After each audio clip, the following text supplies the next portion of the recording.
Sahabat ini bernama Uwaimir bin Amir, ya, Uwaimir bin Amir bin Malik. Uwaimir bin Amir bin Malik bin Zaid bin Qais bin Umayyah. Tentu nasabnya masih panjang ya, tapi saya pilih kurang lebih 5 nama atau 6 nama. Uwaimir nama beliau, julukannya Abu Darda. Ya. Karena ada anak namanya Darda, anak beliau. Ya. Uwaimir bin Amir bin Malik bin Zaid bin Qais bin Umayyah al-Khazraji. Karena beliau dari suku Khazraj. Saya pernah jelaskan dan saya ingatkan kembali, di Madinah ada 2 suku Arab asli penduduk Madinah, Aus dan Khazraj. Dua-duanya setelah masuk Islam di tangan Mus'ab bin Umair radhiyallahu anhu dan akhirnya menjadi penolong agama Islam ini dan menerima Nabi SAW dan para muhajirin di kota Madinah, maka diberikan julukan dengan Ansar. Jadi beliau adalah dari suku Al-Khazraj. Tidak disebutkan tentang masalah dan buku-buku tentang lahirnya kapan, tetapi wafatnya disebutkan di tahun 32 Hijriyah. Ya, tepatnya ini di masa khilafaan Utsman bin Affan radhiyallahu anhum ajma'in. Istrinya ada 2 orang, ada Kharijah binti Abi Hadraj al-Aslami. Ya, ini istri pertama beliau, namanya Khairah, namanya Khairah bukan Kharijah, Khairah. Khairah maksudnya yang terbaik ya, Khairah binti Abi Hadraj al-Aslami, dan ini dikenal dengan Ummu Darda al-Kubra. Ibunya Darda yang besar, ya, karena dia adalah istri pertama. Dan setelah Khairah meninggal dunia, Abu Darda menikah dengan Hujaimah binti Huyai dari suku Wassab. Ya. Dan ini dikenal dengan Hujaimah, ini dikenal dengan istilah Ummu Darda Sugra. Ummu Darda yang kecil, karena ini istri beliau yang kedua dan menemani Abu Darda sampai wafat. Beliau dikaruniai 2 orang anak, ada Darda dan ada juga Bilal. Ya, maka yang sering masyhur disebutkan Abu Darda. Ya.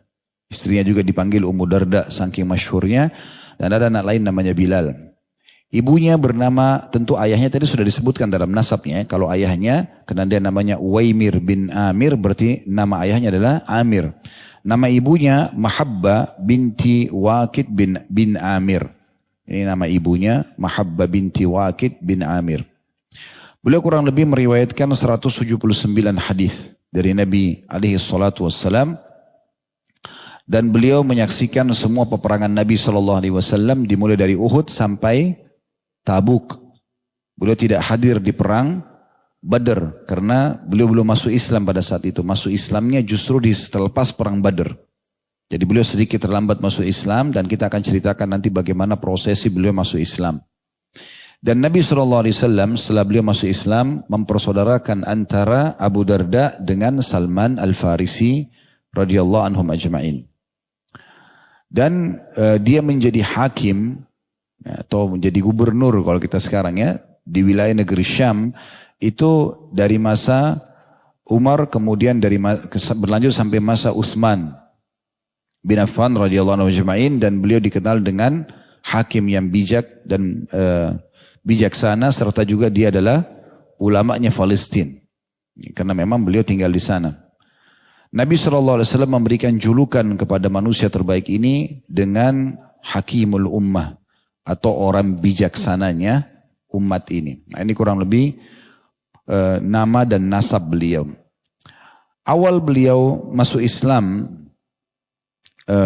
kisahnya adalah beliau berteman dekat dengan seorang sahabat yang lain namanya Abdullah bin Rawaha radhiyallahu anhu, dan Abdullah bin Rawaha ini lebih dulu masuk Islam. Dan berapa kali dia mengajak Abu Darda masuk Islam, tapi Abu Darda masih nolak. Ya, karena Abdullah bin Rawaha masuk Islam dari awal-awal Hijriah.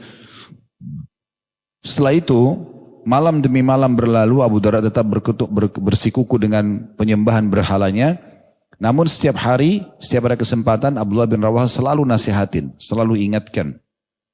Dan ini pentingnya teman-teman sekalian, kita ambil pelajaran penting juga di sini. Jangan pernah jenuh memberikan nasihat kepada orang yang masih jauh dari agama. Ada orang yang nasihat pertama dia bisa terima, ada orang nanti nasihat yang kelima, nasihat yang ketujuh, nasihat yang ke-100. Bahkan kadang-kadang kita dalam majelis ilmu, ada hadis yang sering kita dengar mungkin belum kita amalkan. Namun kita amalkan setelah sekian kali kita dengarkan tentang sholat duha, tentang sholat malam, tentang zikir. Jadi jangan jenuh. Ternyata Abdullah bin Rawah radhiyallahu anhu karena terus saja berusaha ya untuk menasihatin, memberikan masukan sampai akhirnya satu waktu dia melakukan sebuah tanda kutip di sini makar ya, tapi bukan makar negatif. Abdullah bin Rawaha sepakat dengan Muhammad bin Maslamah, dua-dua sahabat Nabi radhiyallahu anhu ajma'in, untuk mendatangi rumah Abu Darda di saat Abu Darda lagi tidak ada. Kemudian itu disebutkan, kalau teman-teman pegang bukunya, kisah ini disebutkan di halaman 335 ya. Jadi bagaimana pada saat satu waktu Abu Darda lagi pergi ke kiosnya, karena dia seorang pedagang. Kemudian dia pulang ke rumah, dia temukan ternyata berhala atau Tuhan yang dia sembah itu sudah pecah, hancur semuanya. Maka dia pun akhirnya, atau terpatah ya, di sini dikatakan dipatah berhala tersebut, rusak. Kemudian dia pulang lalu dia mengumpulkan kembali puing-puing retakan itu. Karena dari batu, maka dikumpulkan kembali sama dia. Kemudian dia berkata kepada Tuhannya sendiri, yang melakukan menghancurkan patung itu dua sahabat tadi. Ya, Abdullah bin Rawaha dengan Muhammad bin Maslamah radhiyallahu ajma'in. Maka Abu Darda berkata pada Tuhannya itu, patungnya pada saat itu, celakalah kamu. Kenapa engkau tidak bisa membela diri? Tidakkah engkau dapat melindungi dirimu sendiri? Kemudian Ummu Darda waktu itu belum juga masuk Islam, istrinya berkata, andai kata ia bermanfaat atau bisa memberikan manfaat, pasti dia akan membela dirinya, apalagi membela orang lain. Sudah barang tentu kalau dia bisa bantu, dia bisa bela dirinya, maka dia bisa bela orang lain. Kalau tidak, maka tidak ada manfaatnya. Nah, karena sering didakwai tentang Islam sebelumnya dan dia sudah punya informasi, di antara penjelasan Abdullah bin Rawah adalah tentang apa yang kamu sembah ini berhala. Benda mati, kamu sendiri yang ukir, kamu sendiri yang namai, kamu sendiri yang perbaikin kalau rusak. Kenapa disembah?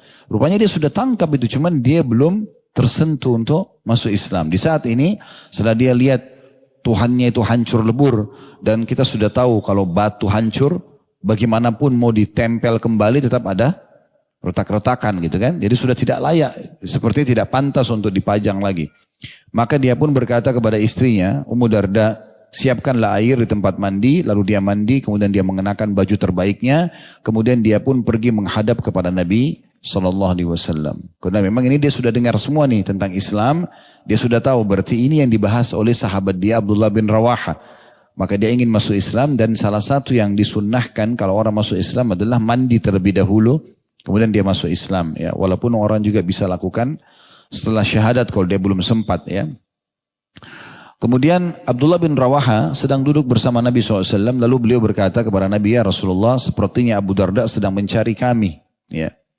Dia pasti mau marah nih, karena pasti dia tahu yang pecahin Tuhannya ya saya gitu. Maka Nabi SAW mengucapkan kata-kata yang terukir selalu saja dalam setiap membahas kisah beliau, bagaimana masuk Islamnya Abu Darda itu langsung informasi wahyu dari langit. Kata Nabi SAW, innama ja'a liyuslim. Enggak, dia bukan cari kamu hai Abdullah, tapi dia datang justru karena ingin masuk Islam. Inna Rabbi wa'adani bi Abi Darda an yuslim. Karena Tuhanku telah menjanjikan kepadaku kalau Abu Darda akan masuk Islam. Jadi ini sebuah kemuliaan yang luar biasa. Masuk Islamnya Abu Darda, turun wahyu khusus menyampaikan tentang masalah itu. Sementara orang lain biasa saja kalau masuk Islam, dia masuk Islam.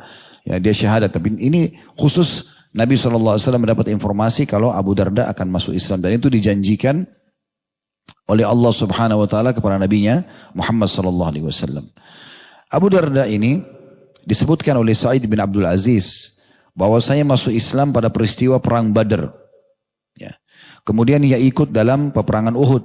Lalu pada saat itu Rasulullah SAW melibatkan dia di perang Uhud untuk mengusir musuh-musuh, dan dia berhasil melakukannya. Dan Nabi SAW memberikan julukan dia sebaik-baik penunggang kuda. Nah, jadi kalau itu berarti orang yang mahir sekali dalam berperang. Salah satu yang menonjol dari Abu Darda adalah kezuhudannya. Zuhud artinya mendahulukan akhirat dari dunia. Bukan meninggalkan dunia. Ini sering kita sebutkan karena hampir umumnya sahabat punya sifat zuhud ya. Jadi karena zuhudnya beliau artinya dia mendahulukan akhirat dari dunia. Definisi yang sebenarnya adalah mendahulukan akhirat dari dunia. Tapi ada sebagian orang tidak. Dia meninggalkan dunia untuk akhirat. Awalnya itu terjadi pada Abu Darda radhiyallahu anhu. Beliau seorang pengusaha yang sukses. Lalu setelah beliau lihat setelah masuk Islam, setiap hari ada waktu sholat 5 waktu. Nabi SAW duduk menyampaikan wahyu. Orang duduk mendengarkan. Belum kalau ada jihad. Belum kalau melayani Nabi adalah sebuah ibadah sendiri. Jadi dia berpikir udahlah. Ini bentrok antara bisnis yang dia mau kembangkan. Dengan urusan-urusan agama seperti ini. Maka dia pun akhirnya mengambil keputusan pribadi untuk meninggalkan semua perniagaannya. Lalu dia masuk ke ibadah saja. Dan ini ada 2 kejadian besar dalam hidup beliau adalah statement yang beliau keluarkan kalau saya tidak mau lagi berdagang dan akhirnya dia meninggalkan untuk urusan akhiratnya. Fokus ibadah. Cuma dari rumah ke masjid sholat, dengerin pengajian, ngantar jenazah. Pokoknya ibadah itu saja, tidak mau pusing dengan bisnisnya. Nanti akan kita jelaskan ini poin yang pertama. Poin yang kedua adalah kisah yang masyhur pada saat beliau tidak mau lagi kumpul dengan istrinya Ummu Darda. Kisah yang masyhur nanti kita ingatkan kembali kan. Bagaimana Ummu Darda sudah tidak mau lagi dandan. Kemudian dilihat oleh Salman Al-Farisi. Nanti kan kita jelaskan sebentar insyaAllah.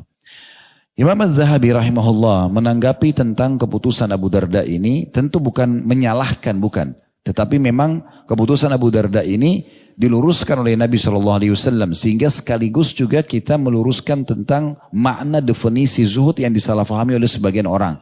Karena sebagian orang mengatakan zuhud adalah meninggalkan dunia untuk akhirat. Jadi kalau mau zuhud, mau dapat julukan ini, ya mau mendapatkan pahala kezuhudan, seperti Nabi SAW mengatakan zuhudlah di dunia, maka engkau akan mendapatkan cinta Tuhanmu, gitu kan? Zuhudlah apa yang di tangan manusia, maka engkau akan mendapatkan cintanya manusia. Begitu sabda Nabi SAW. Tapi di sini kalau orang meninggalkan dunia sama sekali, akhirnya dia pakai baju yang kotor, dia pakai sendal yang compang-camping, dia tidak mau bekerja, ya.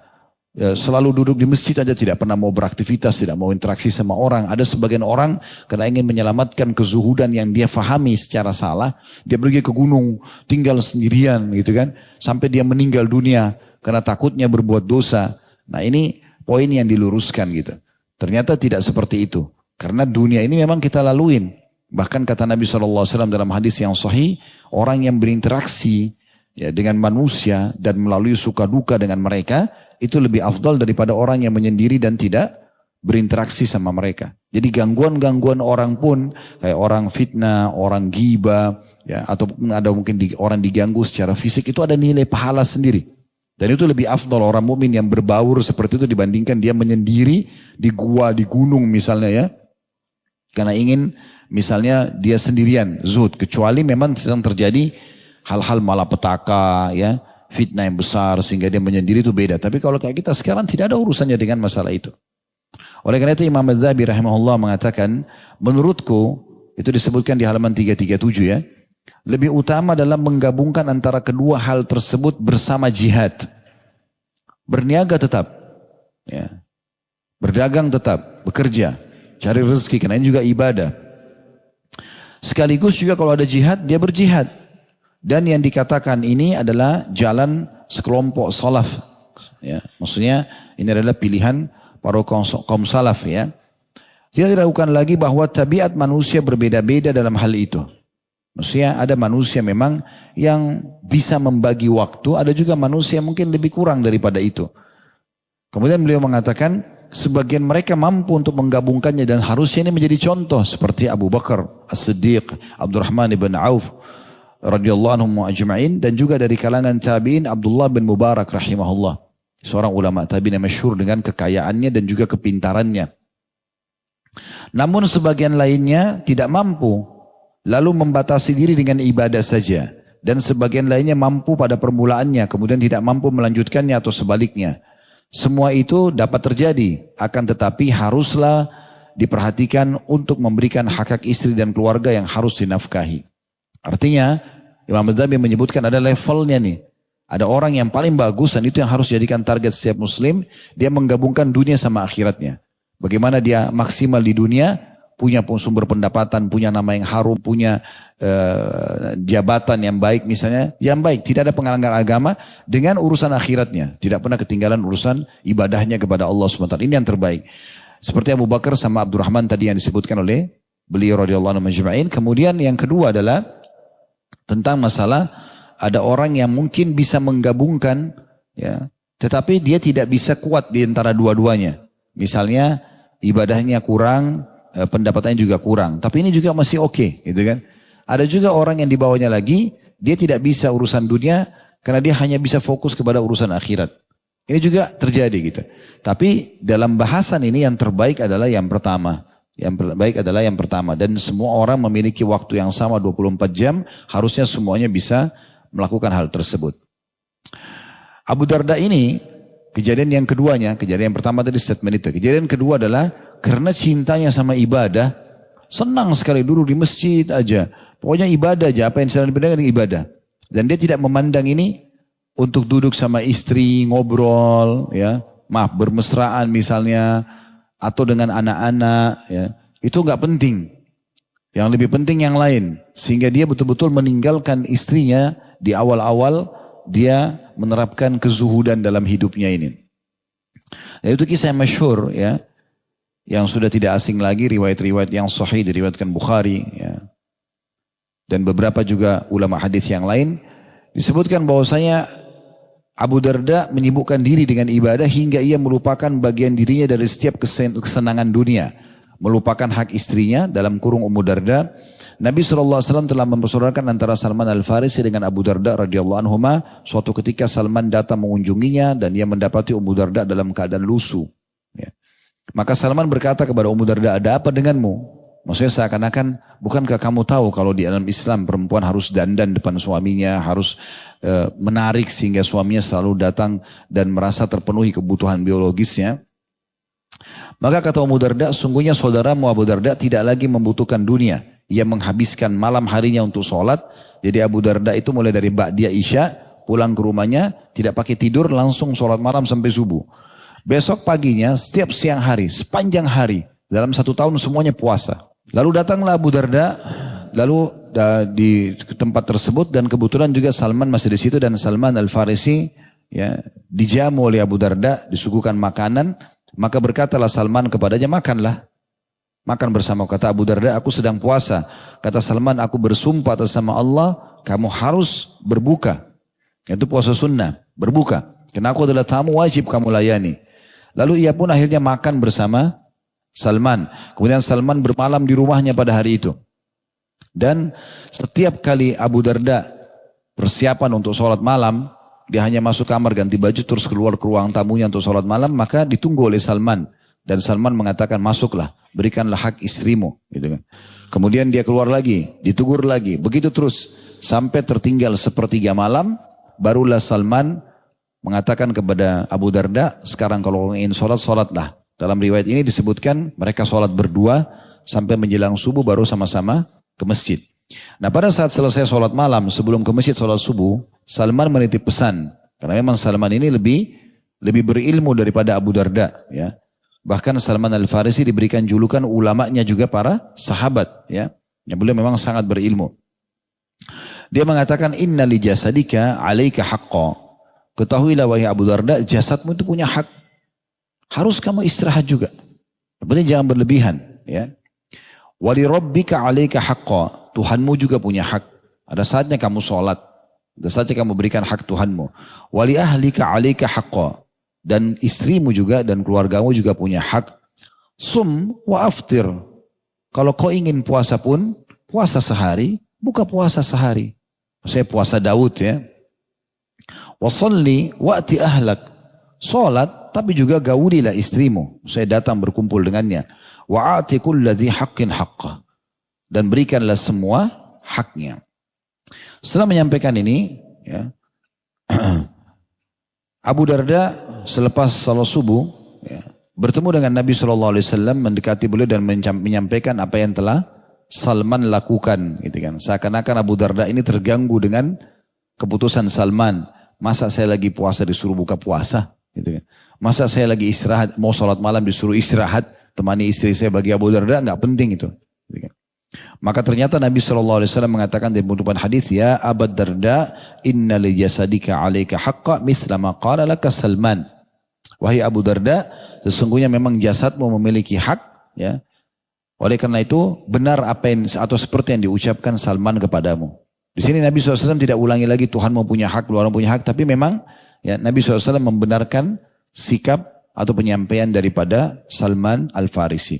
Nah setelah itu tentu saja Abu Darda mulai mengubah sikap beliau, tidak berlanjut dengan sikap yang awal, sudah mulai memberikan hak istrinya, sudah mulai membagi waktunya, akhirnya hidup menjadi netral tentunya. Ya, karena dalam Islam kita tidak diperintahkan untuk memaksakan diri, ya akhirnya meninggalkan apapun yang berhubungan dengan kebutuhan dunia ini. Padahal kita boleh pakai pakaian yang bagus, kita boleh punya kendaraan yang bagus, kita boleh makan yang nikmat, minuman yang nikmat, kita boleh ya berinteraksi dengan orang-orang. Selama itu halal, maka boleh dinikmati. Bahkan kalau diniatkan itu karena menikmati apa yang Allah halalkan, maka itu adalah bagian daripada agama kita.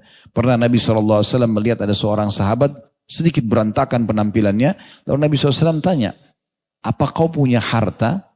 Orang ini mengatakan ada. Saya punya kuda, saya punya unta, saya punya domba. Nah pada saat itu hewan-hewan ternak ini nilai daripada kekayaan seseorang. Maka Nabi SAW mengatakan, kalau begitu mana kamu dari bekas nikmatnya Allah padamu? Saya kenapa berantakan begini? Kalau kau punya harta nikmati. Kemudian beliau juga bersabda dalam sabda yang lain, Inna Allah yuhibbu an yara athara ni'amihi ala abdi. Allah sangat suka melihat bekas nikmatnya pada hambanya. Jadi kalau makin dekat sama Allah harusnya makin bersih, makin bagus bajunya, makin benar makanannya karena kita disuruh yang halal dan thayyib. Thayyib artinya berkualitas. Ayam saja halal asalnya, tapi kalau jadi bangkai dia halal tapi sudah tidak thayyib, nggak boleh dimakan. Ya, sudah rusak misalnya, nggak boleh dimakan. Jadi memang kita betul-betul itu bersih makanannya gitu kan. Juga berkualitas. Gitu. Begitu juga dengan pergaulannya, dengan pernikahan halal, pendidikannya, pendapatannya, dan segala macam memang ditata sehingga kehidupan seorang muslim semuanya sempurna dunia dan sempurna akhirat. Itu yang dicontohkan oleh Nabi alaihi salatu wassalam. Ya. Yang penting teman-teman sekalian, la ifrat wa la tafrid. Jangan berlebihan, jangan juga terlalu kurang. Kita berada di antara keduanya gitu kan. Ini poin yang penting. Misalnya kita bukan juga berlebihan sekarang. Oh kan Ustadz bilang boleh pakai baju bagus. Kalau gitu setiap hari saya beli baju baru. Enggak, itu juga berlebihan. Ada baju masih bisa dipakai. Tapi apakah boleh saya beli baju lagi setelahnya? Boleh saja. Gitu kan. Ini contohnya gitu kan. Juga makan. Oh makan kan halal. Oh kalau gitu makan aja 10 piring. Ya enggak mungkin. Gitu kan. Walaupun halal. Tapi secukupnya. Gitu kan. Seperti itu kurang lebih dan seterusnya bisa ditarik dalam semua ya kehidupan kita atau sering kehidupan kita. Kemudian situ ada dinukil tentang karamnya beliau, maksudnya kedermawanan beliau. Selain zuhud, beliau juga punya kedermawanan. Ini masih kita baca tentang kisah beliau ya. Ini sesi pertama dalam tablik akbar. Nanti kita akan masuk ke pelajaran yang manakib beliau, keutamaan beliau, kemudian baru kita masuk ke durus wal ibarnya. Disebutkan dari riwayat Muhammad bin Ka'ab, beliau berkata ada sejumlah orang singgah di rumah Abu Darda. Lalu pada saat itu sangat dingin. Abu Darda pun mengirim kepada mereka makanan yang hangat. Dan beliau tidak mengirimkan selimut, dikatakan dalam kisah itu. Maka sebagian orang berkata, ia mengirimkan kepada kita makanan, ini bertamu di rumahnya. Tapi tidak mengirimkan kepada kita selimut, sementara ini sangat dingin. Lalu akhirnya mereka pun berbicara kepada Abu Darda. Lalu Abu Darda mengucapkan kata-kata, kami mempunyai rumah dan kami akan pindah di sana. Kami telah serahkan kasur dan selimut kami atau kami sudah antarkan kasur dan selimut kami ke sana. Kami ya, andai kata engkau temukan sesuatu darinya di sini maka tentu kami akan kirim kepada kalian atau kepadamu. Di hadapan kami dari rintangan yang sulit, orang yang melintasinya dengan membawa beban ringan lebih baik daripada yang membawa beban yang berat. Apakah kamu mengerti apa yang aku katakan? Orang itu mengatakan iya.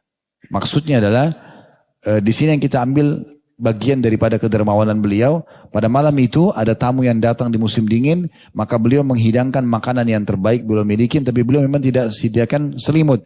Lalu beliau jelaskan, sebabnya adalah karena kami baru beli rumah, ada rumah, kami mau pindah. Semua sudah kami pindahkan sana karena kalian bertamu tiba-tiba, maka akhirnya kami tidak bisa memberikan ya selimut tersebut. Kemudian beliau mengatakan, kalau seandainya ada di sini maka engkau tidak akan terlambat untuk mendapatkannya.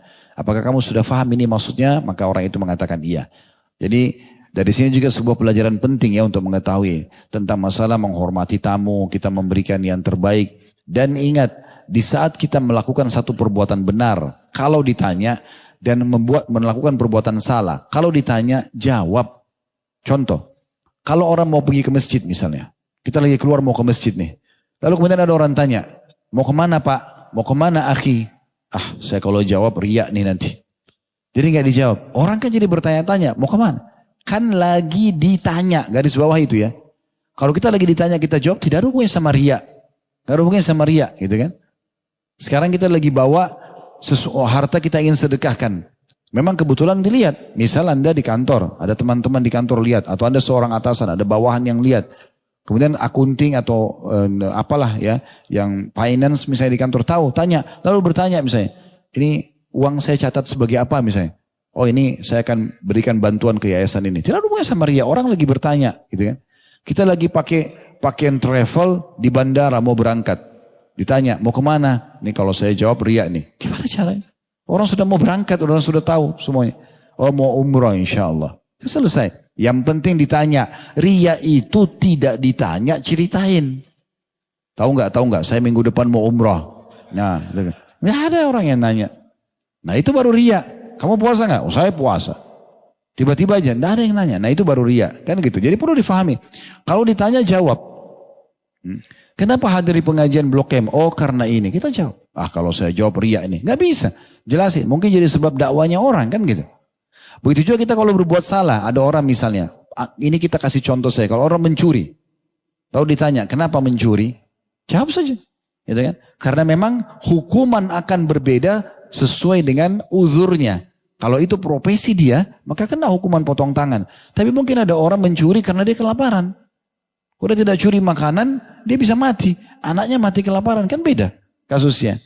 Nah contoh saja gitu. Atau dia ditekan, diintimidasi, istrinya lagi ditawan, kalau tidak mencuri di sana, istrinya akan dibunuh. Misal, kan bisa saja begitu. Jadi jawaban terhadap pertanyaan ini penting. Abu Darda di sini memberikan pelajaran kepada kita. Tamunya ini bertanya-tanya, kenapa musim dingin gak dikasih selimut? Ini dingin banget ya. Maka dia jelasin. Nah ini poin juga yang bisa kita ambil.